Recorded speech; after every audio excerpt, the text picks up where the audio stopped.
Holding space is about showing up authentically and creating safety in the moments that matter most.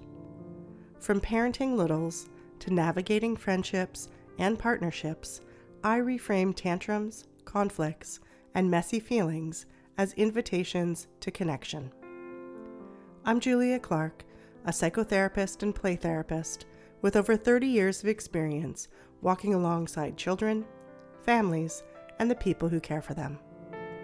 Each episode explores the building blocks of emotional literacy, co-regulation, and boundaries, while honoring the intergenerational stories we carry within. Blending science with lived wisdom, I believe growth is playful, healing is possible, and we are all learning together. Hi, I'm Julia, and together we're holding space. Today, I want to talk about a moment every parent, teacher, and therapist knows all too well. When a child just won't listen. You repeat yourself, you raise your voice, and the more you try to get them to comply, the more they dig in their heels. It's exhausting, confusing, and can leave you wondering, why won't they just listen? But what if that moment of resistance isn't defiance at all? What if it's communication? And what if, instead of tightening control, our power actually grows when we soften into connection?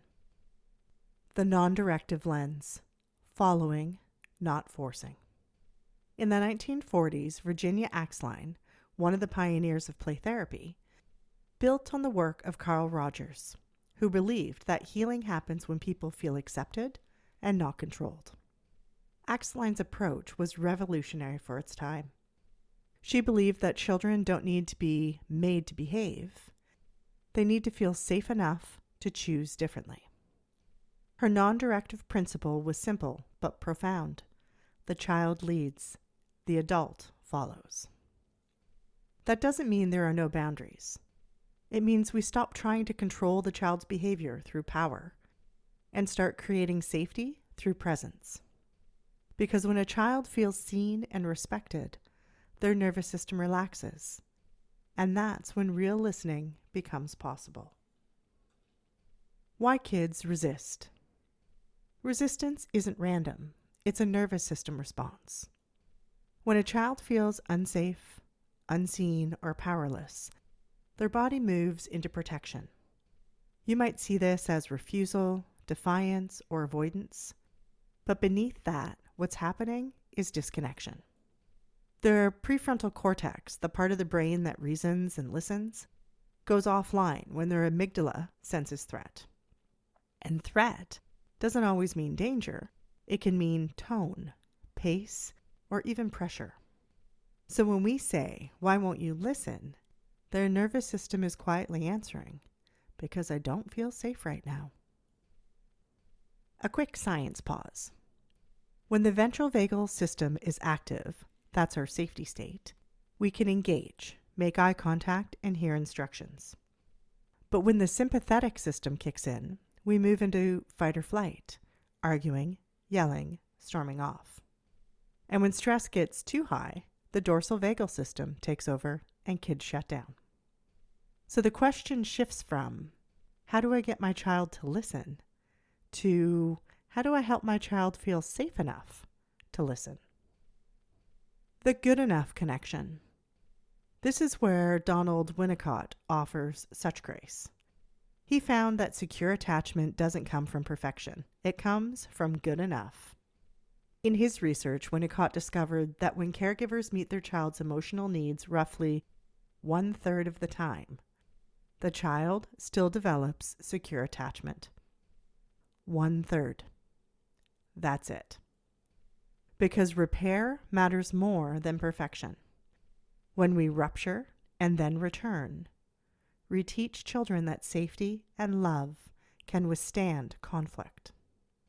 So if you're thinking, I lose my patience every day, or I'm failing because I can't stay calm all the time, take a breath.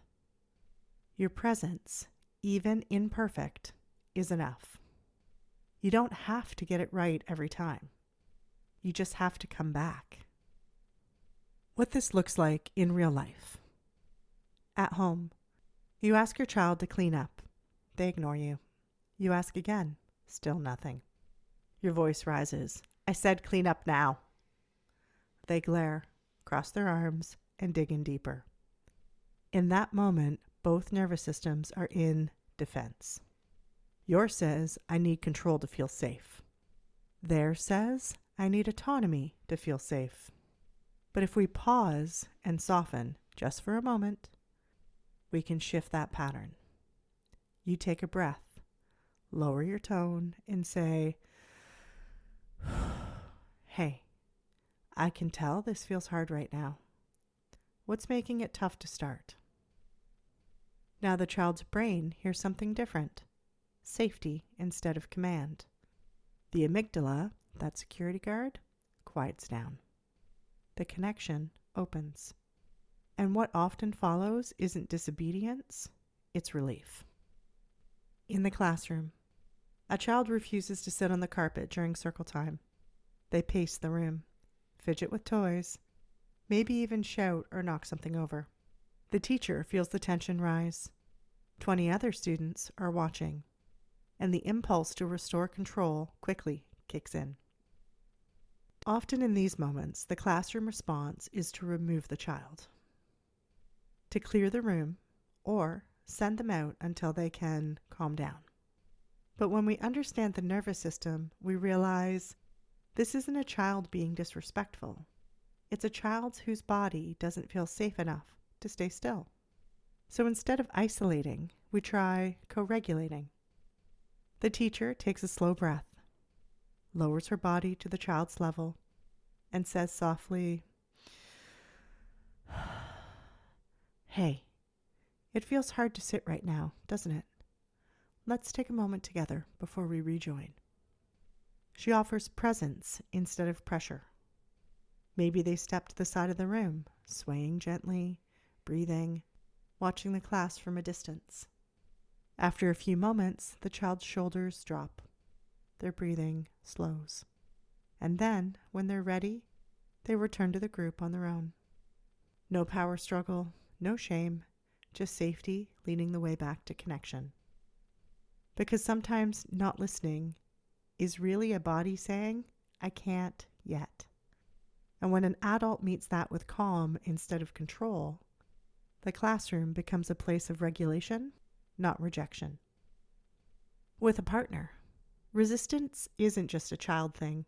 Adults do it too. A partner shuts down in an argument. We push harder, thinking, if I can just make them see. But the harder we push, the more their nervous system retreats. Connection comes back when someone softens first. Not to surrender, but to invite safety. You might say, this feels like we're both overwhelmed. Can we take a breath and start again? That moment reactivates ventral vagal safety, the state where listening and empathy live. The internal work for adults. Here's the hard truth. Our own nervous systems often want control because control feels safe.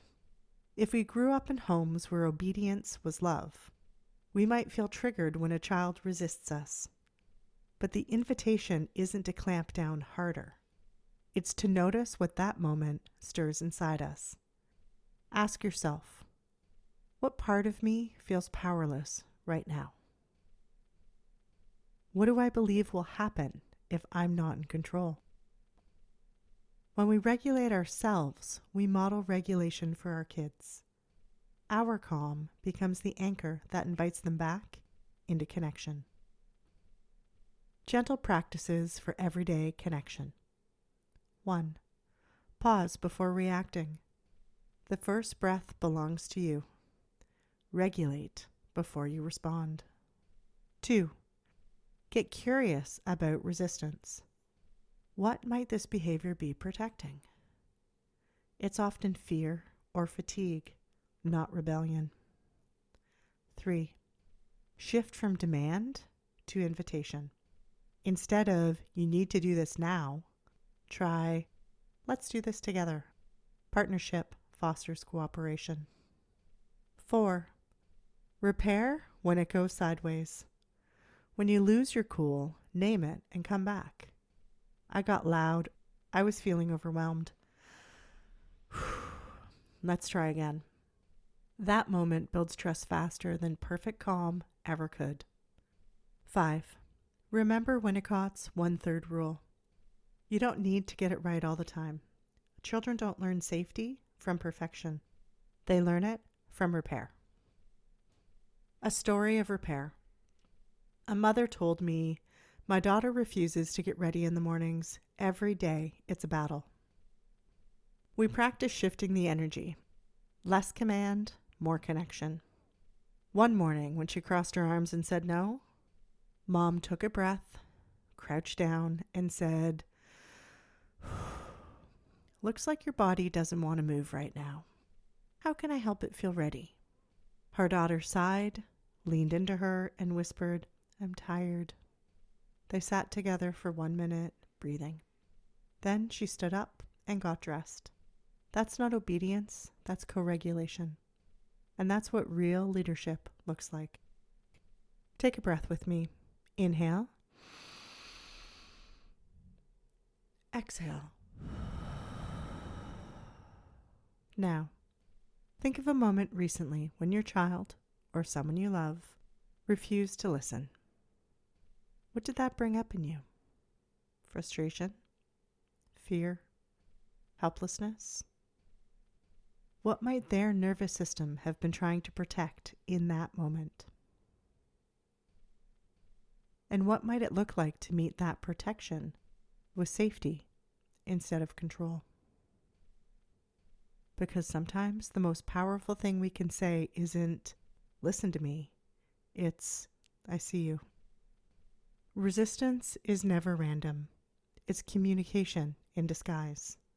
When we meet that resistance with presence instead of power, connection replaces control, and cooperation begins to flow naturally. Remember Winnicott's wisdom. You don't need to get it right all the time. You just need to come back enough times for love to feel safe. That's the rhythm of real connection. This is part of our Holding Space series where we explore how safety, not force, creates change. Thank you for being here and for holding space with me. If the content of this podcast really resonated with you and you'd like to go even deeper, I'd love to invite you to step into this work more fully. Beyond the podcast, there are many ways that we can connect. Individual therapy for your child, parent coaching or support for yourself, and deeper IM sessions that explore intergenerational patterns. Additionally, I also offer webinar workshops and weekend retreats for parents, classes, intensive trainings and supervision for therapists, and large group presentations for educators or school presentations. Each are designed to help us hold space for the next generation of children in safe, attuned, and meaningful ways. You can learn more and explore what fits best for you at clarity.family.